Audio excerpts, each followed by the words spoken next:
નમસ્કાર મિત્રો. તો આજે આપણે આવી ગયા છે રામેશ્વરમ, જે આવેલું છે તમિલનાડુમાં. તો અત્યારે આપણે જઈ રહ્યા છે ધનુષકોટી. અમે બે મિત્ર અહીંયા આવેલા.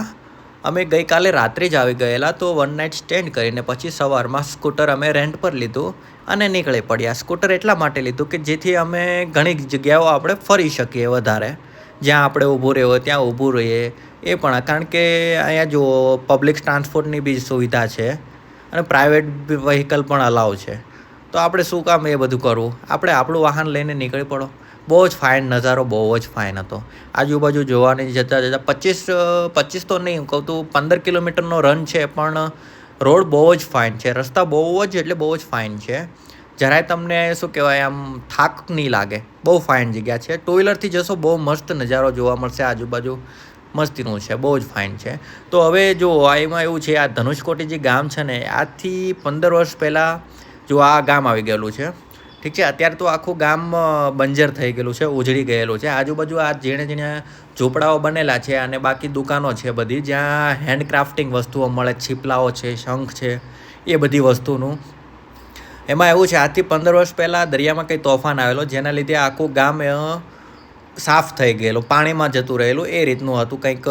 આખું આપણે શું કહેવાય ટ્રેનનો જે ટ્રેક હતો ને, એ બી પાણીમાં જ સમાઈ ગયેલો. એ રીતનું કંઈક હતું. ત્યારથી આ ગામ બંજર જ છે. હું નેક્સ્ટ બ્લોગમાં હું તમને આ ગામની પણ સફર કરાવીશ. અત્યારે જુઓ તમે, આ બે સાઈડ આવે. એક સાઈડ બંગાળની ખાડી આવે છે અને એક સાઈડ આવે છે અરબ સાગર. આપણે જો પહોંચવા આવ્યા છીએ, ડેડ એન્ડ પોઈન્ટ પર પહોંચવા આવ્યા છીએ. જુઓ પબ્લિક જુઓ તમે, બહુ પબ્લિક પણ બહુ જ છે. હા, તડકો બહુ જ ફાઇન છે. તડકો બહુ જ ફાઇન છે. જો આપણે ડેડ એન્ડ પોઈન્ટ પર છીએ.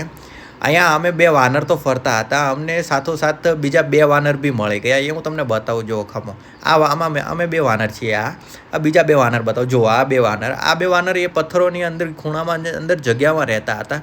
હું એમની પાછળ બી ગયેલો, પણ ત્યાં મને કંઈ દેખાયા નહીં. જો તમે દરિયા જુઓ, બે દરિયા ભેગા થાય છે. એક અરબ સાગર છે અને એક બંગાળની ખાડી છે. બેનું પાણી પણ મિક્સ નહીં થતું, ડિફરન્ટ છે. જો આમાં થોડું મેં ફિલ્ટર કરેલું છે, એટલે મારો બી કલર ચેન્જ થઈ ગયો છે દરિયાઓની જેમ.